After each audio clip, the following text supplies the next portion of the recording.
Hi hello నమస్తే welcome to our channel. నేను సౌజన్య. So ఆయన ఇప్పుడనే కాదు చాలా రోజుల నుంచి కూడా సోషల్ సర్వీస్లో చాలా యాక్టివ్గా ఉంటూ వచ్చారు అండ్ చాలా ఫిలిమ్స్ చేశారు. సో ఈ మధ్య కాలంలో సీరియల్ ఆర్టిస్ట్ చంద్రకాంత్ ఎవరైతే అంటే ముద్దుగా అందుకు చందు అని పిలుచుకుంటారు, ఆయనకి చాలా సంవత్సరాల నుంచి ఫ్రెండ్ అని చెప్తూ ఉన్నారు. ఆయన గురించి చాలా కామెంట్స్ చేశారు అండ్ పవిత్ర జయరామ్ గురించి కూడా చాలా విషయాలు బయటికి చెప్పారు, చాలా నిజాలు చెప్పాను అని అంటున్నారు. ఆయన ఈరోజు మనతో పాటు ఉన్నారు. సో ఆయన అసలు కెరీర్ ఎలా స్టార్ట్ చేశారు, చందు ఎలా ఫ్రెండ్ అయ్యారు, అసలు ఆయనకి చందుకి ఎలాంటి సలహాలు ఈయన ఇచ్చారు అడిగి తెలుసుకుందాం. ఇప్పుడు ఆయనే ఓల్డ్ సిటీ సూర్య ఈరోజు మనతో పాటు ఉన్నారు, వారితో మాట్లాడదాం. నమస్తే సూర్య గారు. నమస్తే అమ్మ. ఎన్ని సంవత్సరాలు అయింది మీరు ఓల్డ్ సిటీ వచ్చి? మా ప్రాపర్ ఇక్కడే అమ్మ.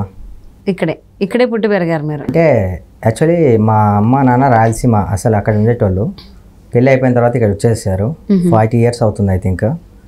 అప్పటి నుండి మొత్తం అంతా మా జర్నీ, మా ఎడ్యుకేషన్ ప్రతి ఒక్కటి అంతా ఇక్కడే ఓల్డ్ సిటీ. సో ఎలా ఇండస్ట్రీలోకి అడుగు పెట్టారు మీరు? నేను యాక్చువల్లీ ఎంబీఏలో ఉన్నప్పుడు ఫ్రెండ్స్తో ఇలా వెళ్తారు కదా అక్కడిక్కడ, అలా వెళ్ళేటోను అనమాట.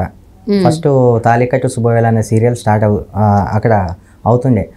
షూటింగ్ జరిగే స్పాట్లో ఒకసారి చూద్దాం అన్నట్టు మా ఫ్రెండ్స్ మేమందరం వెళ్ళాం. అయితే అక్కడ ఒక నెగిటివ్ క్యారెక్టర్కి అప్పుడు కూడా నా గెటప్ ఇలానే ఇంకా భారీగా ఉండేది. అప్పుడు భారీగా ఇన్ ద సెన్స్ మంచిగా ఇంకా బాడీ మంచిగా ఉండేది, చాలా అలా సెట్ అయిపోతుంది కెమెరాలో అనేలా ఉండేది. ఇప్పుడు ఇంకా ఇలా బకా అయిపోయా కానీ. అయితే చూసి ఆ రోజు ఏదైతే క్యారెక్టర్ అనుకున్నారో అతను రాలేదు ఆ రోజు. ఇలా చూస్తూ ఉంటే అతనికి ఒకసారి అబ్బాయి ఎవరు పిలవండి అంటే నన్ను వచ్చి అసిస్టెంట్ డైరెక్టర్ సార్ ఒకసారి రాండి అని చెప్పి నన్ను పిలిచారనమాట. ఎందుకు ఏంది అది ఇది అని చెప్పి నేను అడిగా. మా సార్ పిలుస్తున్నారు సార్. ఎవరికి రాబోయే సారు, నీకు సార్ నాకెందుకు సార్ అవుతాడు, నేనెందుకు రావాలి అన్న. తర్వాత ఆయనే డైరెక్టర్ గారే వచ్చారు దగ్గరికి. బ్రదర్ మీ పేరేంటి అంటే యాక్చువల్లీ అప్పుడు నా పేరు సురేష్ రాజు నా పేరు. జనాలు ఇచ్చిన పేరు సూర్యాబాయ్, ఓల్డ్ సిటీ సూర్యాబాయ్. అప్పుడు నాకు ఎక్స్ప్లెయిన్ చేశాడు, ఇలా ఇలా ఉంది, ఇట్లా సంగతి ఇలా చేస్తారు అది ఇది అంటే. నాకు రాదు సార్, యాక్టింగ్ రాదు అది ఇది, నేను స్టూడెంట్ అది అంటే. ఏం లేదు చిన్నగా ఉంటుంది ఏం కాదు పర్లే అంటే అక్కడ జర్నీ స్టార్ట్ అయిందనమాట. ఆ రోజు నాకు రాదు అని అనుకున్న నేను సింగిల్ టేక్లో చేశాను ఆ రోజు. నా లైఫ్ అక్కడ స్టార్ట్ అయింది.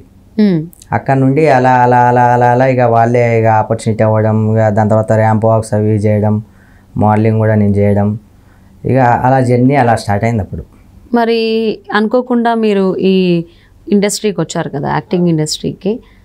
చంద్రకాంత్ ఎలా పరిచయం అయ్యారు సీరియల్ ఆర్టిస్ట్? ఫస్ట్ సీరియల్ కెరటాలు సీరియల్కి ఆడిషన్కి తను వచ్చాడు, నేను వచ్చా. అక్కడ చూస్తాం ఎవరైనా డిఫరెంట్గా ఉంటే ఇలా కన్ను వేస్తాం కదా.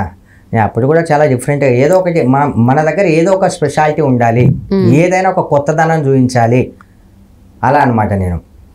సరే అప్పుడు ఆడిషన్లో తను ఓకే అయ్యాడు, నేను ఓకే అయ్యాను.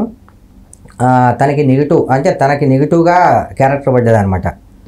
ఇక అక్కడ మా ఇద్దరి జర్నీ స్టార్ట్ అయింది.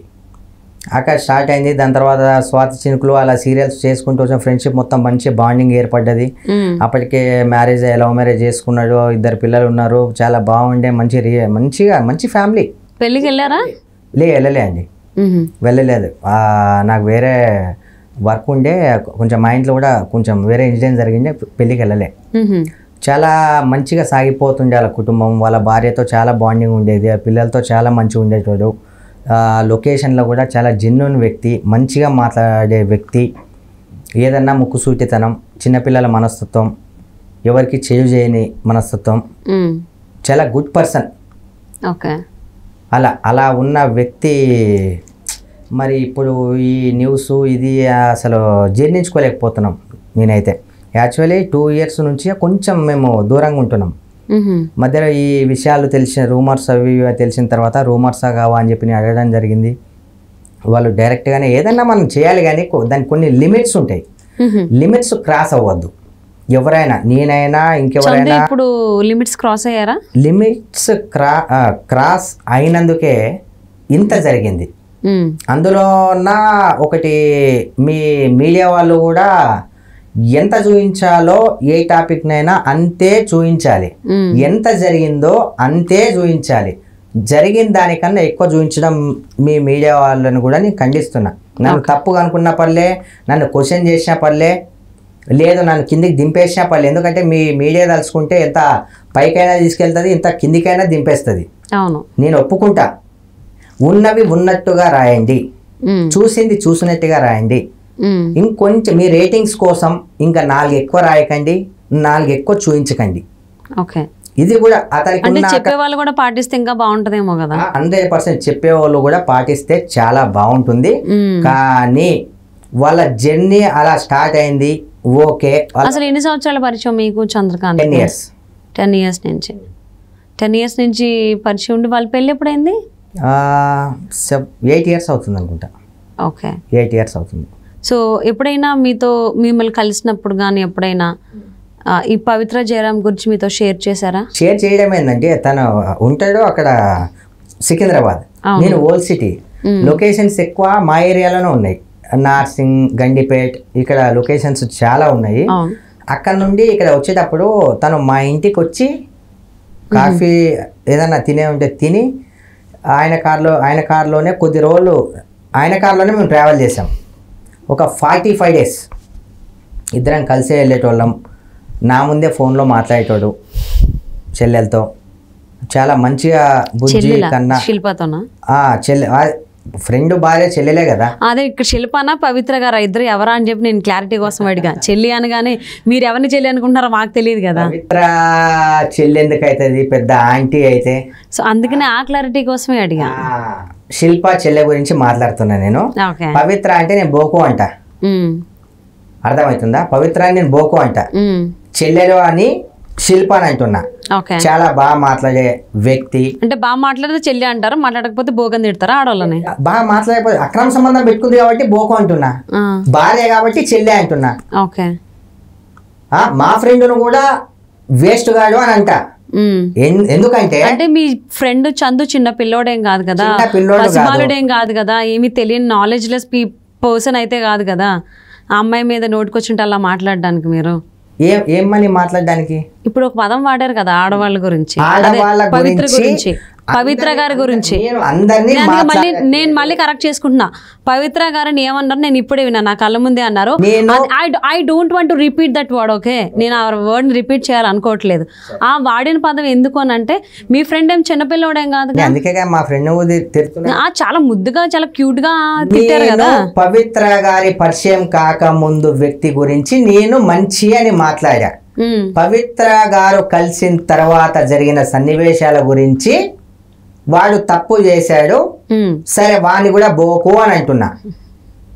ఇలా ఇల్లీగల్ రిలేషన్షిప్లు ఎవడు పెట్టుకున్నా, నేను పెట్టుకున్నా, మీరు పెట్టుకున్నా, సమాజంలో మనం బతుకుతున్న మనకు ఆ ఓటు హక్కు ఉంది.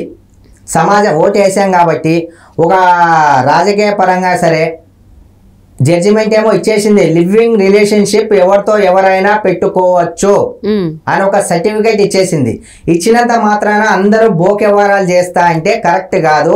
నేను కూడా సమాజంలో ఒక వ్యక్తిని కాబట్టి, ఈ మధ్య కాలంలో ఇన్సిడెంట్ జరిగింది కాబట్టి, ఫోకస్ అయింది కాబట్టే ఇతన్ని పదే ఆమెను పదే చూపించకుండా ఫోకస్ కాని వ్యక్తులు ఇంకా చాలా మంది ఉన్నారు.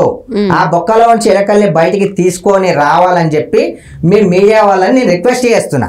ఓకే, సో ఇక్కడ ఎప్పుడైనా మీ ఫ్రెండ్ చందు రాంగ్ స్టెప్ వేసినప్పుడు మీకు తెలిసిన తర్వాత అసలు ఎందుకు ఈ రాంగ్ స్టెప్ వేసావు అని అడిగారా? 2 years నుంచి మా ఇద్దరికి కనెక్షన్ అంత బాగలేదు అని మీకు చెప్పా ఇందాక. ఎందుకోసం అంటే మామ ఇలాంటి రూమర్స్ వినిపిస్తున్నాయి. అది ఏ సందర్భంలో మా మమ్మీ చనిపోయింది, అప్పుడు చందు రాలేదు. చందు కూడా నా స్టేటస్ చూశాడు, వేరే వాళ్ళు కూడా చెప్పారు చందు రాలేదు. సరేలే, ఇప్పుడు మనం అదేం పెళ్ళేం కాదు కదా పిలవడానికి, చావుకు ఎవరు పిలవరు, తెలుసుకొని వస్తారు. స్టేటస్ చూసి కూడా రిప్లై అయ్యలేదు, నన్ను ఓదార్చడానికి కూడా రాలేదు. సరేలే, ఎవరి ఓకే, ఎవరు బిజీలో వాళ్ళు ఉంటారు, లైట్. ఇక అప్పటి నుండి దాని తర్వాత నేనే కాల్ చేసా ఒకసారి, ఏంటి మామ ఇలాంటి రూమర్స్ వినిపిస్తున్నాయి, ఎంతవరకు నిజం ఎంతవరకు అబద్ధం అని చెప్పి నేను ప్రశ్నించడం జరిగింది.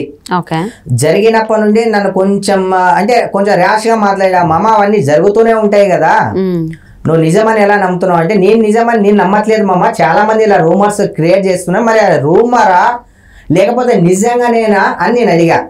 నీకు ఎలా అనిపిస్తే నువ్వు అలా అనుకో అని చెప్పాడు. అదేంటి మామ పిచ్చిగా మాట్లాడుతున్నావు నువ్వు, నీకు ఎలా అనిపిస్తే అలా అనుకో అనేది అది సమాధానం కాదు. నాకు నువ్వు ఒక ఫ్రెండ్వి, మంచిగా ఉన్నాం, మనము ఒక దగ్గర కలిసి తిన్నాం, ఒక కార్లో ట్రావెల్ చేసావు, నా మంచి చెడు గురించి నువ్వు చెప్పావు, నీ మంచి చెడు గురించి నేను చెప్పా, ఇప్పుడు నీ గురించి ఇలా నెగిటివ్ ఇలా వస్తుంది, నేను అందుకు క్వశ్చన్ చేశా అంటే క్వశ్చన్ చేసే అధికారం కానీ హక్కు కానీ నీకు లేదు. ఎవరి ఇష్టం వాళ్ళది, ఎవరి లిమిట్స్లో వాళ్ళు ఉంటే బాగుంటుంది. ఇంకొకసారి ఇలా నాకు ఇలా జడ్జిమెంట్ ఇవ్వడానికి కాల్ చేస్తే మంచిగా ఉండదు అని అప్పుడు మా ఇద్దరి మధ్య బాండింగ్ కొంచెం చాలా దూరం అయిపోయింది. దాని తర్వాత మళ్ళీ ఒకసారి అన్ఎక్స్పెక్టెడ్గా నాకు కలిశాడు. ఎంత అన్ఎక్స్పెక్టెడ్గా కలిసినా సరే, ఎంతైనా ఫ్రెండ్స్ కదా, అంత లాస్ట్ టైం ఎలా అయితే నాతో క్లోజ్గా మూవ్ అయ్యాడో అది లేదు. ఇక తనకి ఏమనిపించిందో ఏమో, ఏదన్నా ముక్కుసూటి తత్వం, నిజాయితీ తత్వం చెడుగా అనిపిస్తుంది చాలా మందికి.